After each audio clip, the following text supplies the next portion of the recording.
제53회 관운장은 의리로 황충을 놓아주고 손권은 장효와 대판 싸우다.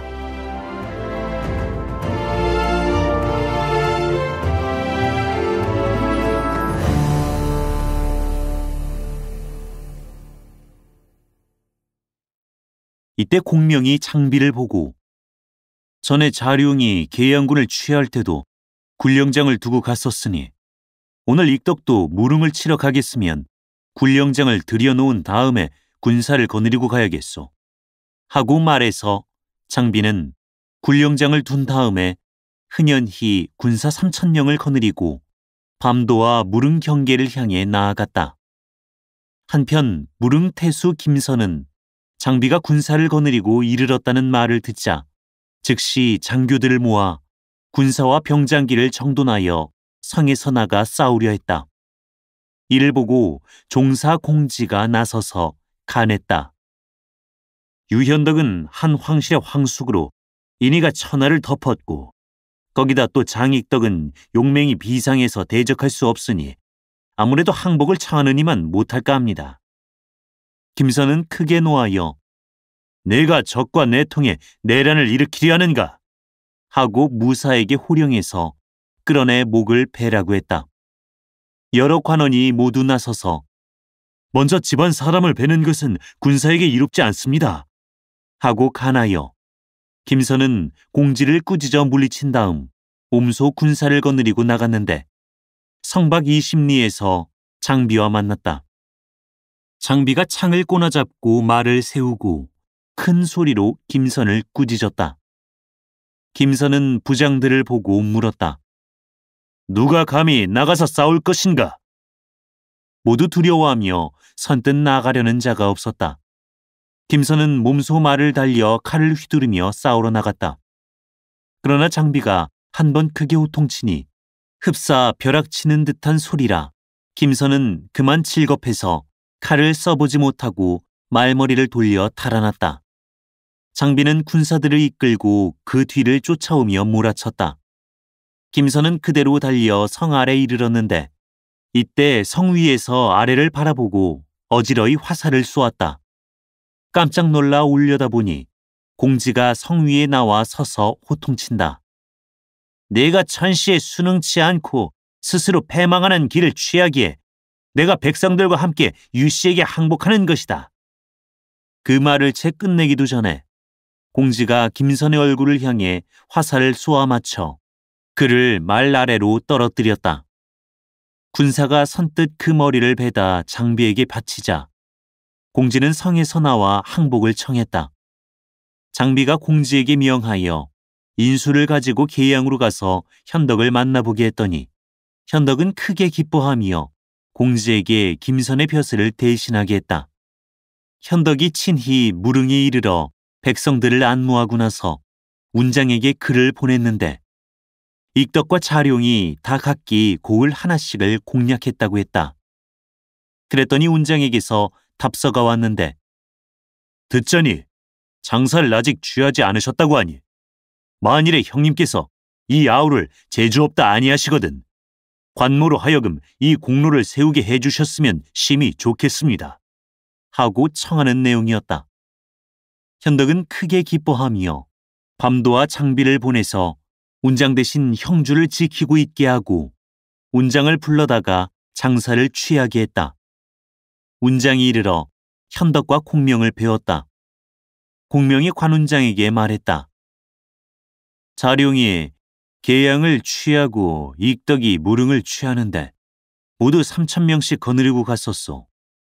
이제 장사 태수 한연으로 말하면 좋기 이를 것이 못되지만 다만 그에게 대장 하나가 있으니 남양 사람이라 성은 황이요 이름은 충이요 자는 한승인데 본래 유표 장하의 중랑장으로 유표의 조카 유반과 함께 장사를 지키다가 뒤에 한연을 섬기게 된 것이요.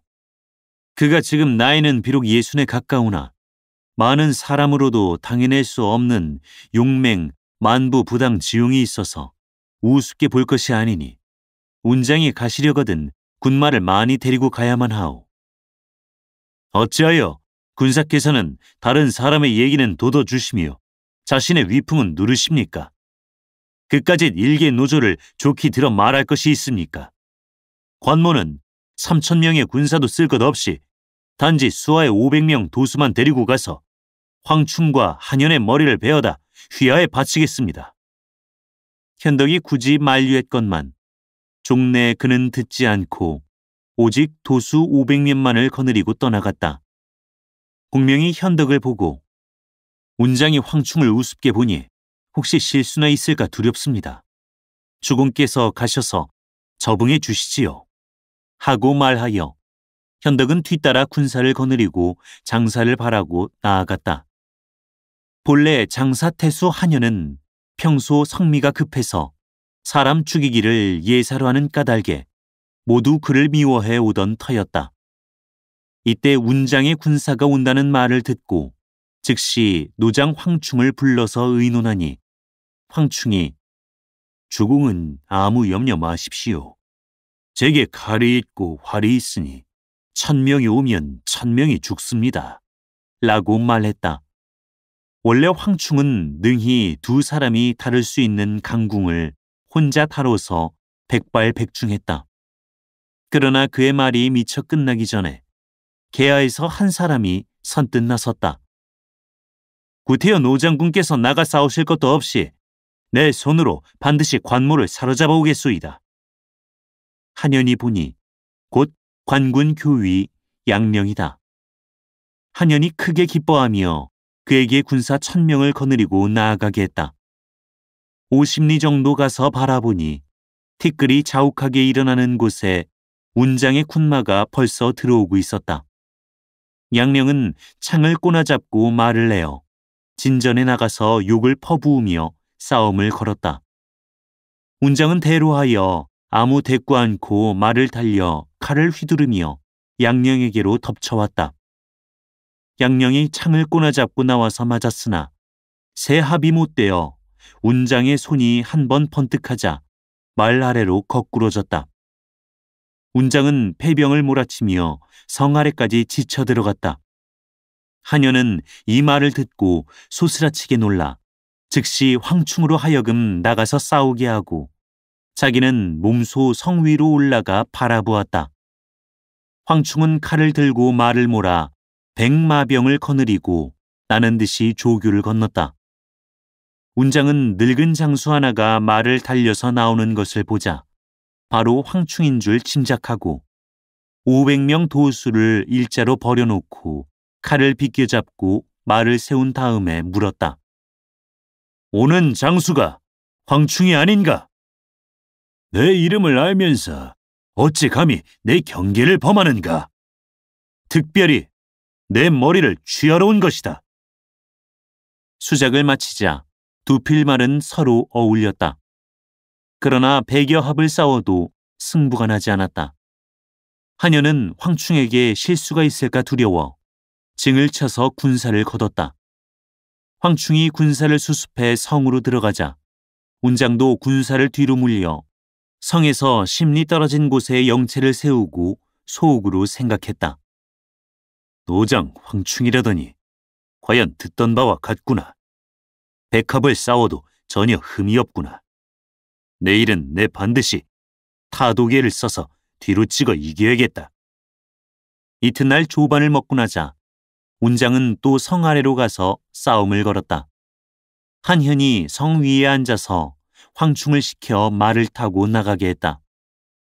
황충은 수백 길을 거느리고 조교로 지쳐나가서 다시 운장과 칼을 어울렸는데 또 5, 60합을 싸우도록 승부를 나누지 못했다.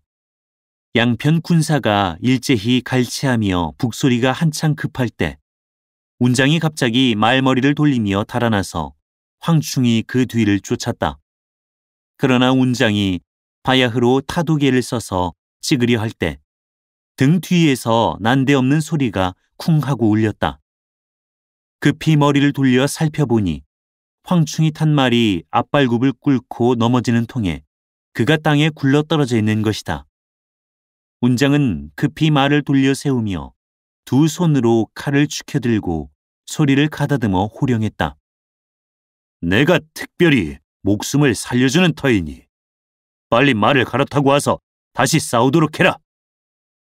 황충은 급히 말굽을 일으켜 세운 다음 몸을 날려 말에 뛰어올라 성 안으로 달려 들어갔다.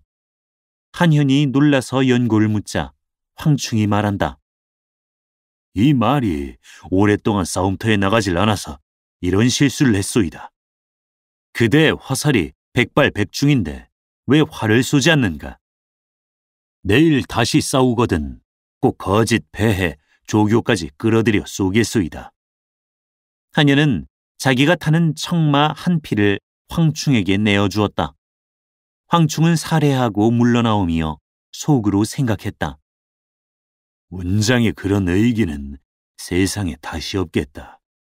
그가 차마 나를 죽이지 못하는데 내 어찌 그를 쏜단 말인가.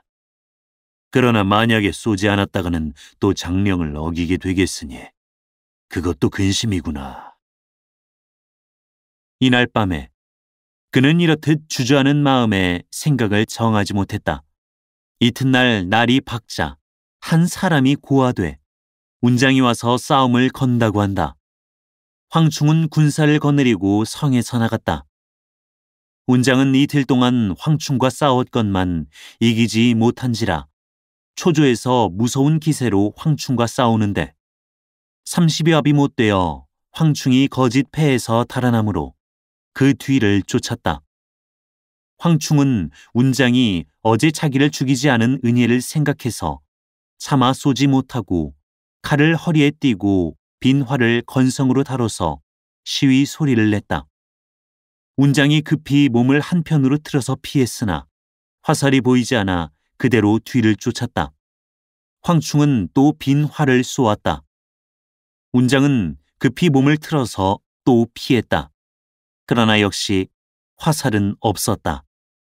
그제야 그는 황충이 활을 잘 쓰지 못하는 줄로만 여겨서 마음 놓고 뒤를 쫓아왔다. 그가 조교 가까이 이르렀을 때 황충은 다리 위에서 활에 살을 먹여 들고 한 발 쏘았으니 시위 소리가 크게 울렸다. 화살은 날아들어 바로 운장의 투구끈에 가서 탁 꽂혔다. 이것을 보고 전면의 군사들은 일제히 함성을 올렸다. 운장은 크게 놀라서 화살을 꽂은 채 영체로 돌아가며 그제야 황충이 백보 밖에서 버들잎을 뚫는 재주를 가졌으면서도 오늘 투구끈을 마친 것은 바로 어제 저를 죽이지 않은 은혜를 갚은 것임을 깨달았다. 운장은 군사를 거느리고 물러갔다.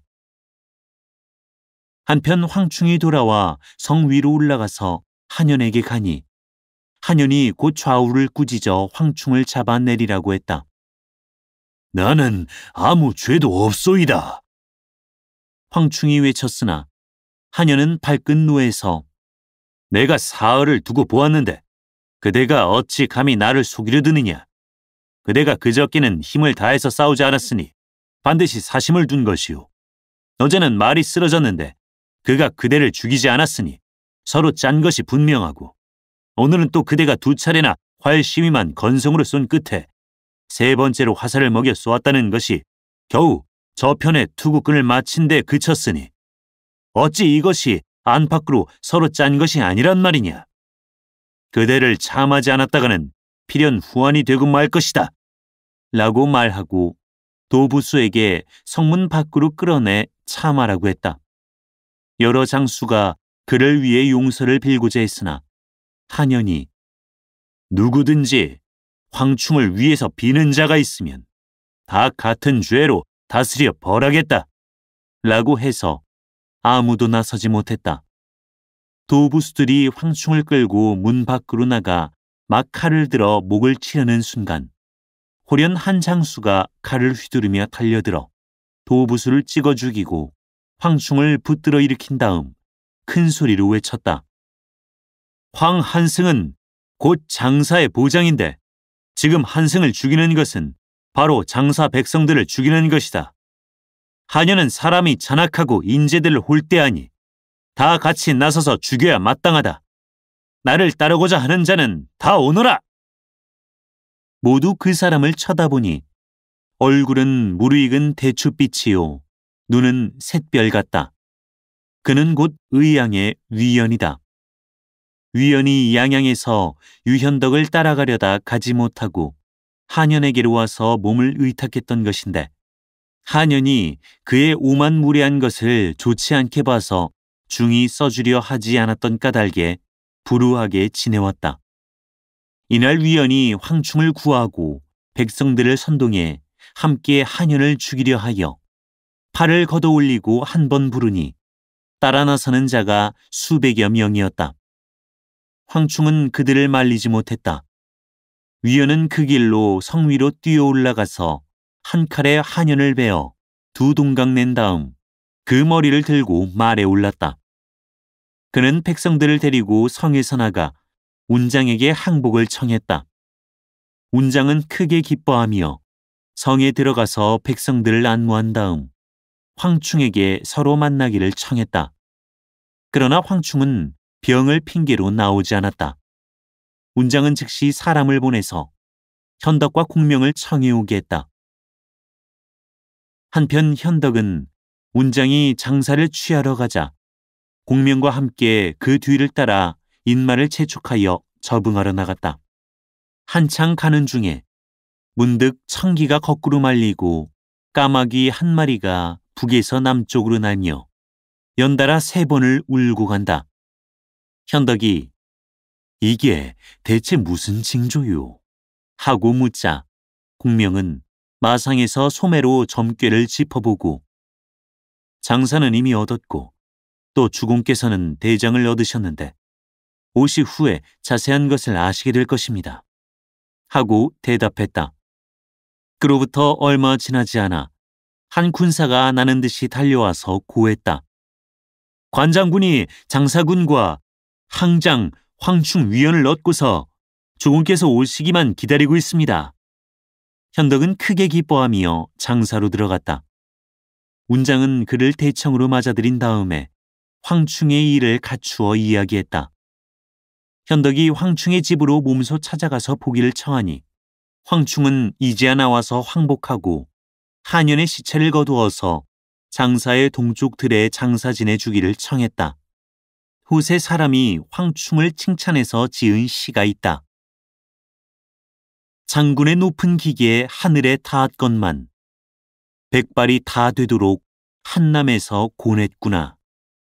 죽음도 달가워하고 원망할 줄 몰랐거니 항복하는 그 마당에 마음 떳떳하지 않았네. 장군 신용 나타내 보검은 번쩍이고 싸움터를 생각해서 머리 들고 말은 운다. 천고의 고명은 지워지지 않으리 고고한 달 따라 길이길이 상담을 비추네. 현덕이 황충 대접하기를 심히 후하게 하는데 이때 운장이 위원을 데리고 들어와 보기를 청하자 공명은 곧 부수들에게 호령해서 끌어내다가 목을 베라고 했다. 위원으로 말씀하면 공로는 있을지언정 죄는 없는 사람인데 군사는 어찌하여 죽이려고 하십니까? 현덕이 놀라서 물으니까 공명이 말했다. 그 녹을 먹고도 그 주인을 죽였으니 이는 충성스럽지 못한 것이요. 그 고장이 살면서도 그 땅을 남에게 바치는 것은 의롭지 못한 일입니다. 내가 봄에 위원의 뒤통수에 반골이 있어서 오랜 뒤에는 반드시 모반할 사람이겠기에 먼저 참해서 화근을 끊어버리자는 것입니다. 만약에 이 사람을 참하면 항복하는 자들이 저마다 불안한 생각을 품을까 두려우니 바라건대 군사는 용서해 주시지요. 공명은 위원을 손가락으로 가리키며 호령한다. 내 이제 자네 목숨을 살려주는 터이니 부디 충성을 다해서 주공께 보답하되 행여나 딴 마음을 품지 마라. 만약에 딴 마음을 품는다면 내 어떻게 하든지 네 수급을 취하고 말 테다. 위원은 연방 네네 하며 대답하고 물러갔다.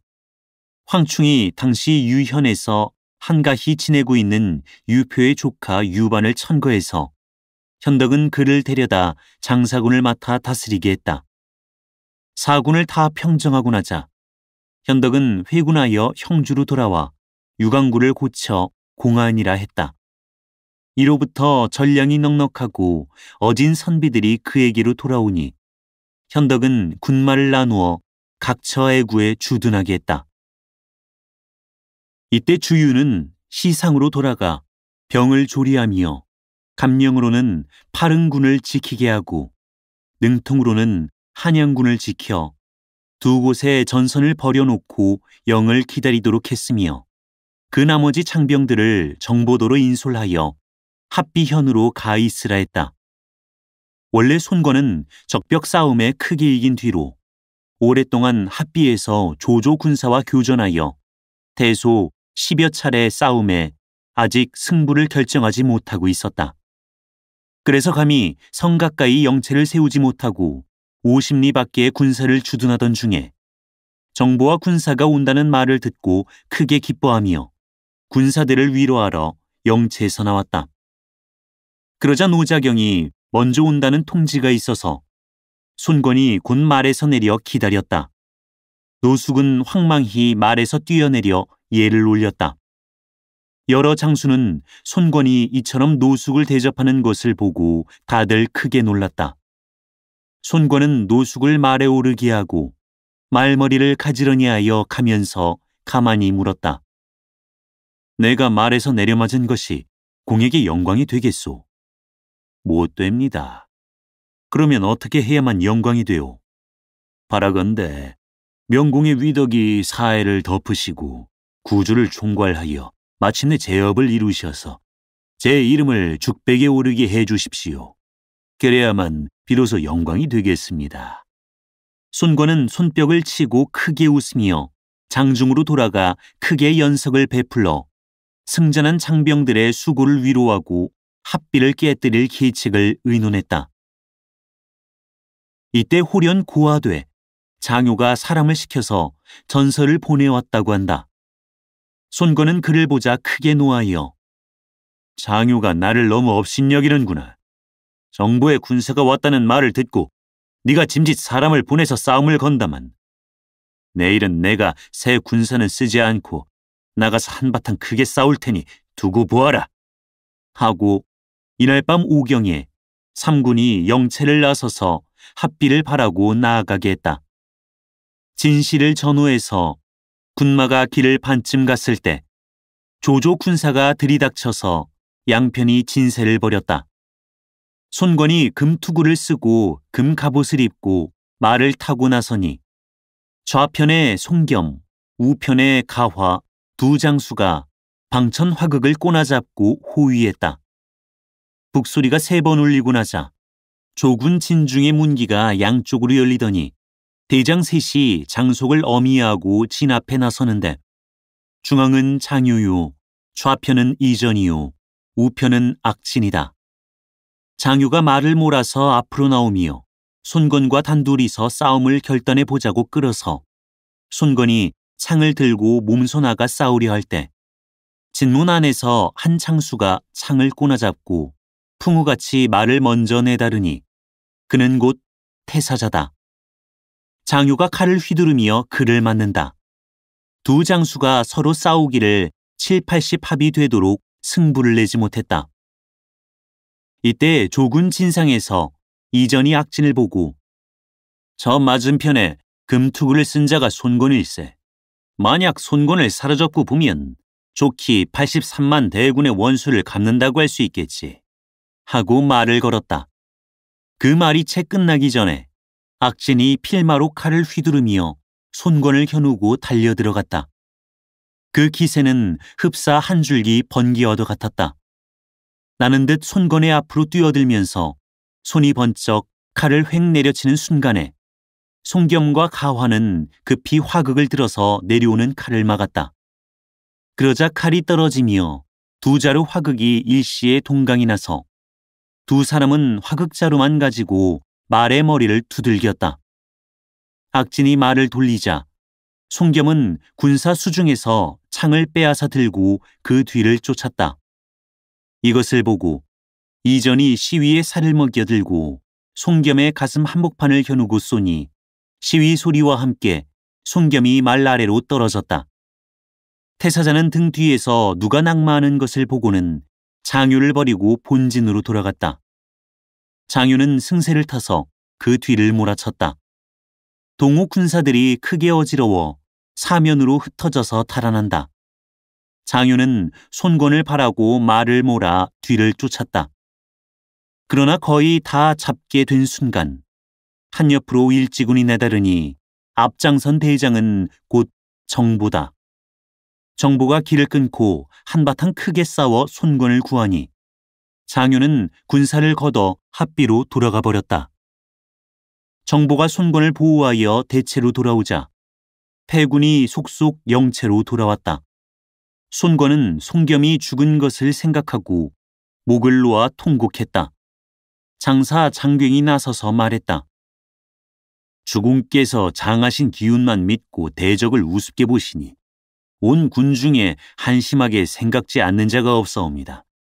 설사 대장을 베고 길을 빼앗아서 위험을 싸움터에 널리 알리신다 하더라도 그것은 역시 편장이 할 일이지 주공께서 하실 일은 아니옵니다. 바라건대 맹분과 하육의 용맹을 억제하시고 왕패의 대계를 생각하십시오. 오늘 손겸이 화살을 맞고 죽은 것도 모두 주공께서 적을 우습게 보신 탓이니 앞으로는 부디 보중하십시오. 이는 내 과실이니 이제부터 고치도록 하리다 하고 손권이 말하는데 조금 있다가 태사자가 장중으로 들어와서 말했다. 제 수하 과정이라는 자가 장유 밑에서 말을 거두는 마부와 형제간인데 그 마부가 죄책을 받은 데 원한을 품어 밤에 사람을 보내 고하기를 불을 들어 군으로 하고 장유를 찔러 죽여 손겸의 원수를 갚겠다고 하더랍니다. 그러니 제가 군사를 거느리고 가서 외응했으면 합니다. 과정이 어디 있소? 벌써 좁은 틈에 석해서 합비성 안으로 들어갔습니다. 제게 군사 5,000명만 빌려주시면 가겠습니다. 이때 채갈근이 있다가 한마디 했다. 장유로 말하자면 꾀가 많은 사람이라 준비가 있을지 모르는 일이니 이를 무턱대고 해서는 안 될 것입니다. 그러나 태사자는 기어이 가겠다고 고집했다. 손권은 손겸의 죽음이 애통해서 급히 원수를 갚아주고 싶은 생각에 마침내 태사자로 하여금 5,000 군사를 거느리고 가서 외응하게 했다. 본래 과정은 태사자와 같은 고향 사람이다. 이날 그는 장요 군중에 섞여 있다가 합비성으로 따라 들어가서 마부를 찾아보고 둘이서 의논했다. 과정이 먼저 물었다. 내가 벌써 태사자 장군께 사람을 보내서 이 말씀을 드렸으니까 오늘 밤에 어김없이 접응하러 오실 텐데 대체 이를 어떻게 할 작정이오? 마부가 기책을 말했다. 이곳이 군중에서 떨어져 있어서 밤에 단숨에 들이치는 것은 무리네. 마초 더미에 불을 질러 놓고서 너는 앞으로 나가 군사들이 들고 일어났다고 소리를 지르게. 그럼 성중이 발끈 뒤집힐 것이라 그 틈에 장유를 찔러 죽이기만 하면 나머지 군사들은 제풀에 다 달아나고 말 걸세. 그 계교가 참 묘하오. 과정은 이렇게 말하고 그러하기로 약속을 정했다. 한편 장유는 이날 승전하고 성으로 돌아오자 삼군에 상을 내린 다음 영을 전해서 갑옷을 벗고 잠자는 것을 허락하지 않는다고 했다. 오늘 우리가 크게 이겨 동호 군사들이 멀리 도망친 터에 장군께서는 어찌하여 갑옷을 벗고 편히 쉬려 아니하십니까? 좌우가 물어서 장유가 아니다. 본래 장수된 도리는 이겼다고 하여 기뻐해서는 아니 되며 패했다고 하여 근심해서는 아니 되는 법이다. 만약에 동호 군사가 우리에게 준비가 없을 것을 짐작하고 허한 틈을 타서 쳐들어오기라도 한다면 무슨 수로 막아낼 것이냐. 오늘 밤의 대비는 어느 때보다도 한층 더 잘해야 할 것이다. 하고 일러주는데 그 말이 미처 끝나기 전에 후체에서 불길이 일며 반란이 일어났다고 외치는 소리가 들리더니 끊이지 않고 계속 보고가 들어온다. 장유는 창막에서 나와 말에 올라 호위하는 장교 10여 명을 데리고 길을 막고 서 있었다. 좌우에 모시는 자들이 권했다. 함성이 심히 급하니 가보시는 것이 좋지 않겠습니까? 장유는 호령한다. 어떻게 성중이 다 들고 일어날 수 있단 말이냐. 이것은 반란을 일으키는 자가 짐짓 군사들을 놀라게 하려고 그러는 것이니 함부로 동하는 자는 먼저 참하겠다. 그로부터 얼마 지나지 않아 이전이 과정과 마부를 잡아서 끌고 왔다. 장유는 그들을 문초하여 내막을 알자 곧말 앞에서 목을 쳐버렸다. 이때 마침 성문 밖에서 징소리와 북소리가 함께 함성이 요란히 크게 일어나 진동했다. 이것은 바로 동호 군사가 외응하러 온 것이니 계략을 미리 간파한 뒤 그것을 역이용해서 깨뜨려야겠다. 장유는 즉시 사람을 시켜 성문 앞에 불을 놓으라 하고 군사들에게 명령하여 반란이 일어났다고 외치면서 성문을 활짝 열고 조교를 내리게 했다. 태서자는 성문이 활짝 열리는 것을 보자 내란이 일어났다고 생각하여 창을 꼬나잡고 말을 달려 남보다 먼저 뛰어들어왔다. 이때 성 위에서 후포 소리가 한 번 울리며 화살이 비오듯 했다. 태서자는 급히 물러났으나 몸 두어 군데에 화살을 맞았고 등 뒤에서는 이전과 악진이 지쳐나왔다. 동호 군사는 태반이 죽고 상했다. 조조 군사는 승세를 타서 바로 동호 영체 앞까지 지쳐 들어왔으나 육손과 동습이 내달아서 태사자를 구해 돌아가 버렸다. 손권은 태사자가 몸에 중상을 입은 것을 보고 더욱 마음에 비감해했다. 이때 장소가 그를 보고 군사를 파하자고 청해서 손권은 그 말을 조차 군사를 걷어 배에 올라 남서의 윤주로 돌아갔다. 윤주의 군마를 주둔할 무렵 태사자의 병세가 중해서 손권이 장소 등을 시켜 문병하게 했더니 태사자는 대장부가 난세의 남에 마땅히 삼척검 허리에 차고 만세의 공을 세워야 할 것이거늘 이제 뜻을 이루지 못하고 어떻게 죽는단 말이냐 하고 한 소리 크게 외치고 세상을 떠났으니 이때 그의 나이 41세였다. 후세 사람이 그를 칭찬해서 지은 시가 있다. 온 마음 바쳐 충유를 다한 동네 태사자. 성명은 머나먼 변방 비추고 국만은 군대를 떨게 했네. 북해의 은혜가 앞고 신정서 싸운 그대.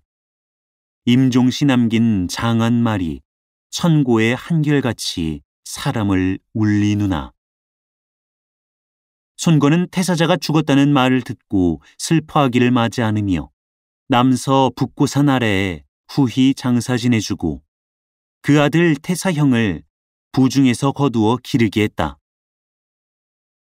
한편 현덕은 형주에서 군마를 정돈하고 있다가 손권이 합비에서 패전하여 남서로 돌아갔다는 말을 듣고 공명과 의논하니 공명이 간밤에 제가 천문을 보니 서북방에서 별이 하나 땅에 떨어졌는데 필연 황족 한 분이 돌아가셨나 봅니다. 하고 말했다. 막 이야기하는 중에 후련 소식이 들어오는데 공자 유기가 병으로 작고했다는 것이다. 현덕은 듣고 통곡을 마지 않아서 공명은 생사는 정해져 있는 것이니 주공은 너무 서러워 마십시오. 귀체를 상하실까 두렵습니다. 우선 급히 사람을 그리로 보내셔서 성지를 지키게 하시고 아울러 장례를 치르게 하시지요. 하고 권했다.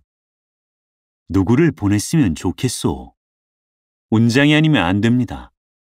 공명의 대답을 듣고 현덕은 즉시 운장더러 가서 양양을 지키라 이르고 다시 공명에게 물었다.